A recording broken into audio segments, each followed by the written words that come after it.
Hey guys, Troy Francis here. So on this channel, we discuss female nature and dating, and we discuss these things both to inform men about what the situation is out there, because there's a lot of dudes out there, quite frankly, who need to know this stuff. But we also do it in order to speak to women and to try to get women to understand this stuff from the guy's point of view and to question themselves really as to whether the way they're operating is best serving their own interests, okay? So with all of that being said, I want to talk about marriage, okay? And I want to make the case that marriage is a female-driven initiative, or at least it should be. And God, I mean, there's so much to say. There's so much to say about this topic. Okay, there really is. Couple of things to start off with. So, firstly, I'm on Twitter. You can follow me on Twitter at @RealTroyFrancis. Okay, and I'm unmarried, right? I'm in my late 40s. I've been unmarried I never got married, right? And I don't really desire to get married. Certainly not legally married. Okay, I just don't really see the point. It's never really been a thing for me. And quite frankly, you know, I've had other things to occupy my time other than thinking about, oh my God, am I going to get married? Blah, blah, blah.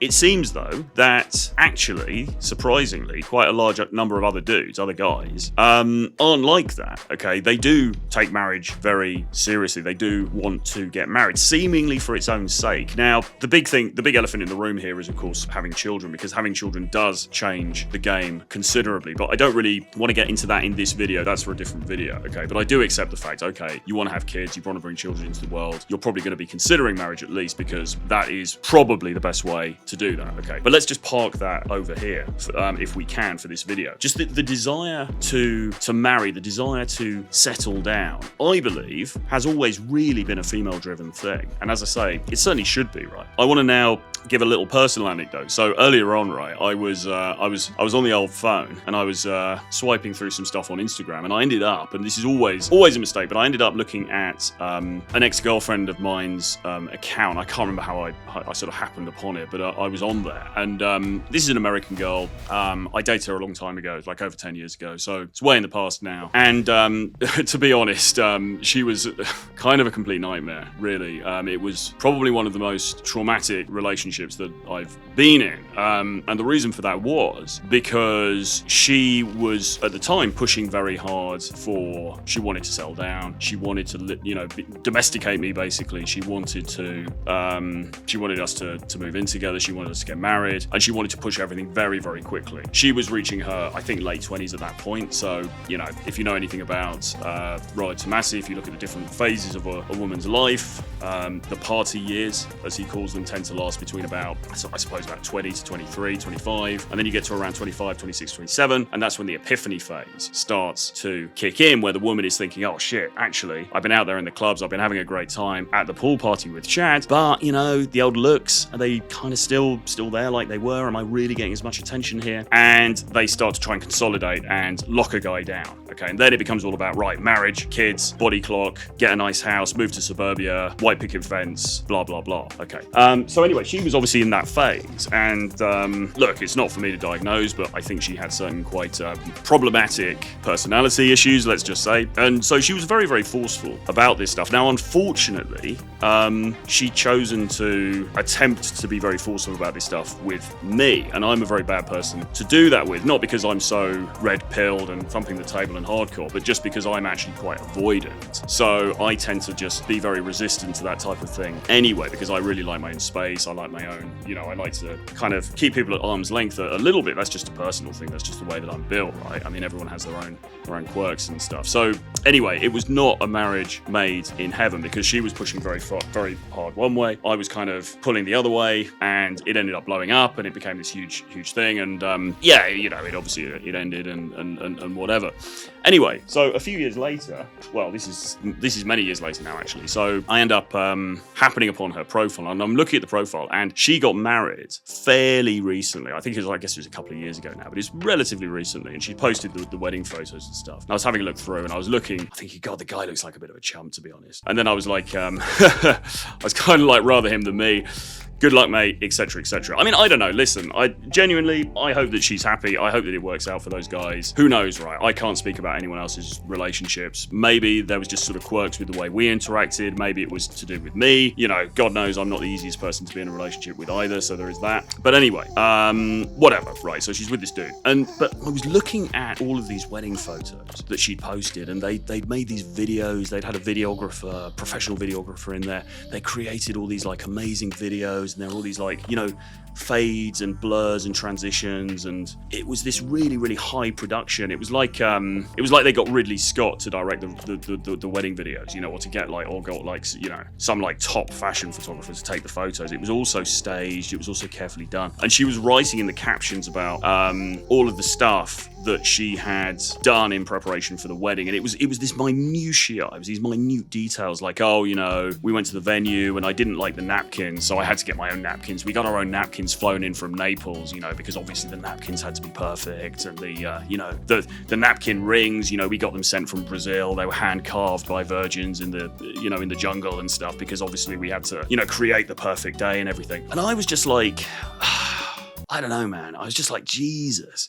This is so over the top. It seemed to me, and again, you know, I'm just this bitter, jaded, degenerate old bachelor, so maybe it's just me, I don't know. But it seemed to me to be very performative. It seemed to me to be very much based on, obviously she had always wanted those things, and then being able to post about that stuff on social media. And to be fair to her, you know, she was trying to do it in a low-key way. She was kind of trying to do it in a way of like, hey, I'm not boasting, and, you know, we had some issues on the day, but it was great, and this is the happiest day, and blah, blah, blah. But even then, you get that sense of like humble brag, don't you? You know, when somebody's kind of then it sort of looks like, okay, she's trying not to be boasting, but really she kind of is boasting. You know what I'm saying? That was the vibe I got. So as I say, it all felt very performative. It all felt very much like the totality of the event and the emotional resonance of that event were all subordinate to creating that Instagram content. You know, they were all in the service of creating that Instagram content. Okay, again, just my take. I could be entirely wrong. I don't know, but that's how it felt. And it's not just her.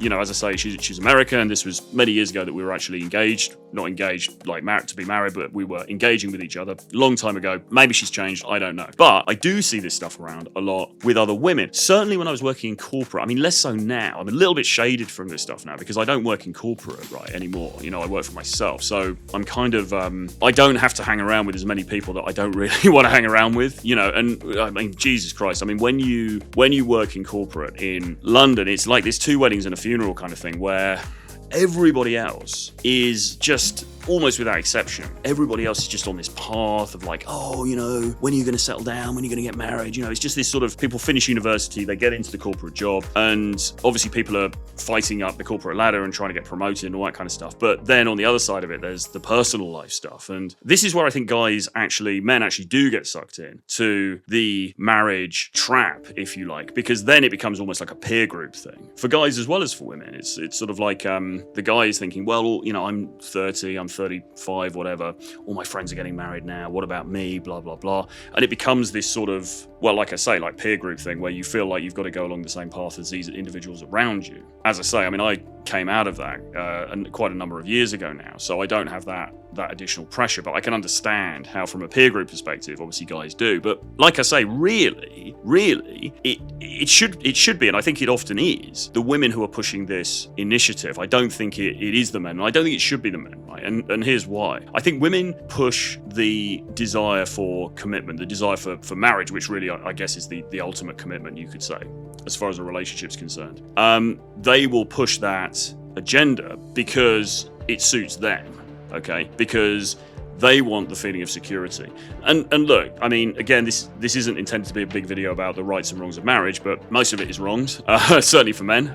There's a lot of risks involved in legal marriage as far as men are concerned. And there is, there aren't many risks as far as women are concerned, as far as I can see. I mean, it seems like you get married and, you know, you sign those rules, you sign the paperwork, but if things go wrong, it's pretty easy to get out of it. And often, you know, you can then get 50% of your ex-husband's stuff, and you can have a pretty nice life and so on and so forth. So it doesn't seem to be a huge, and of course, if children are involved, generally speaking, women are going to get the custody of those children. They can then often reduce or indeed take away visiting rights for the former husband and so on and so forth for the father. So very problematic as far as men are concerned, less problematic it seems as far as women are concerned. So as I say, less of a problem for them, but it's also more beneficial for them because it's more in line with what they want at that particular point in their life, which is if they're looking to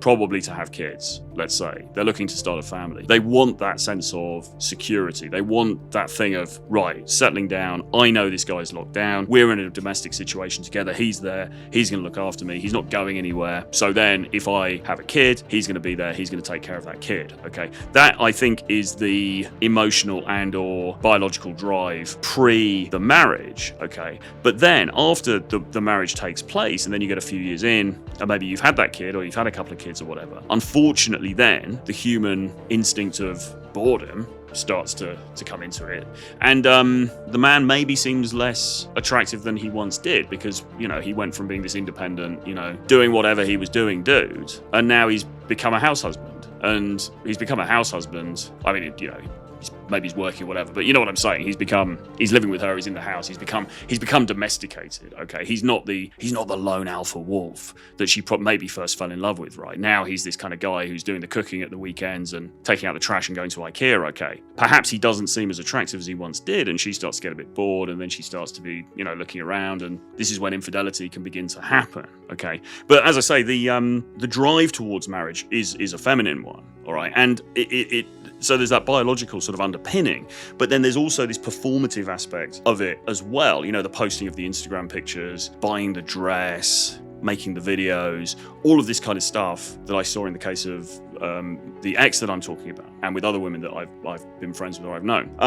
Why do women like to do that? Well, probably it's because they're aware that when they get that stuff, when they get that happy day and they're wearing the beautiful dress and they're looking amazing and all of that stuff, they're aware that this is something that other women want. They're aware that they've kind of hit the jackpot for the moment, and maybe it's just a competition thing. I don't know. Maybe they just want to rub. I suspect it's about rubbing other women's face in it, to be honest. It's like, oh, look at me, you see, I've got him. What about you? I've got him. And I remember, I mean, Christ, on a bike. I mean, I remember this ex, years ago, and she would be on social media and she'd be going through the profiles of, you know, former friends of hers and stuff, and she was obsessed with this whole thing, this whole marriage thing. She's like, look, she's wearing a wedding ring, look at this profile, how come she's getting married, I'm better looking than her, literally stuff like that. You know, it was quite comical, and I was like, this is just, you know, this is disastrous, because I never wanted to go down that path anyway, right? And I could feel myself being sort of pushed into it. But as I say, there are still plenty of dudes who seem more than willing to sign up for that pathway. In fact, they believe it's the right thing to do, because what they don't want to do is they don't want to be in their 40s and single and out there still having to, you know, play the lonely field and all that kind of stuff. And a lot of the criticism, if I get criticism on Twitter, which I do quite frequently, from people, you know, criticizing me, or I suppose, I mean, I'm not very public about my dating life, but I guess about my lifestyle or whatever. You know, I get people criticizing me, and a lot of the criticism comes down to, well, you're just going to be a lonely old man, you're going to die alone, you're going to be miserable, blah, blah, blah, blah, blah. And I think a lot of guys fall into that sort of narrative, and they make the mistake of being sucked up by that narrative and thinking, okay, oh shit, well, maybe I should get married, maybe I need to put a ring on it, maybe I need to find, you know, the one or whatever. But the problem is that, you know, the divorce stats are not good, whichever way you cut it. And, you know, we've seen Matt Walsh's take on this, and we've seen Sunny Pearl's take on this. I mean, you know, really, being brutal, 75% of marriages don't work out. At least they don't work out happily. Okay, certainly the divorce rate remains about 50% in most territories. Okay, and then on top of that, you've got to look at, well, even the people that stay together, are they actually enjoying the experience? Do they actually still love each other? Is there actually any feeling there at all? Or is it just a case of cheaper to keep her? Okay. And the majority of divorces are initiated by women, not by men. I think it's something like 70-80% of divorces are started by women. So, you know, as a guy, you're being beguiled into this thing, and you're thinking, oh, you know, shit, all these people around me, they're getting married. You know, Steve from accounts, he's just got married to Sheila. You know, Jimmy from the pub, Jimmy from sales, he's just got married to Rona over there. You know, damn, I need to do it as well. And it's like, well, you know, Don't be a lemming, right? You know, you've got to think about this stuff seriously, okay? And the point is this, though, that because this is fundamentally a female thing, really, this benefits women, okay? It doesn't really benefit men hugely. It benefits women. Women are going to push this agenda, and they're going to push things like this idea of the lonely old man. In my view, I think women actually cope with loneliness a lot less well than guys do. And I say that, I mean, I've got friends who are in their 50s, 60s, whatever, who are single. Either they've never been married or they are now divorced, and, you know, they're in good shape, they're healthy, they're fit, they're going around, they're traveling, and they're having a pretty good time, thank you very much. They've got friends, and they've got interests, and they've got stuff to do, and they're not sitting around moping in a darkened room as the, you know, the lonely old man myth would state. Okay, so I don't think that that's a foregone conclusion at all, but you do anecdotally hear about a lot of women who are surrounded by cats and empty boxes of wine, and they are not so happy with the paths that they have taken. So, you know, I mean, obviously your own experience will vary, but so what's the conclusion of all this? What's the point of all of this? Well, I think firstly, if you're a guy and you're watching this, think carefully about the marriage question. If it's looming in your life, think about, well, why is this something that you're considering? Why is this something that is kind of being pushed on you? Is this actually really what you want? And for women, I think it's a tricky one, isn't it? Because I can see from the woman's point of view why they want that commitment, why they want that security.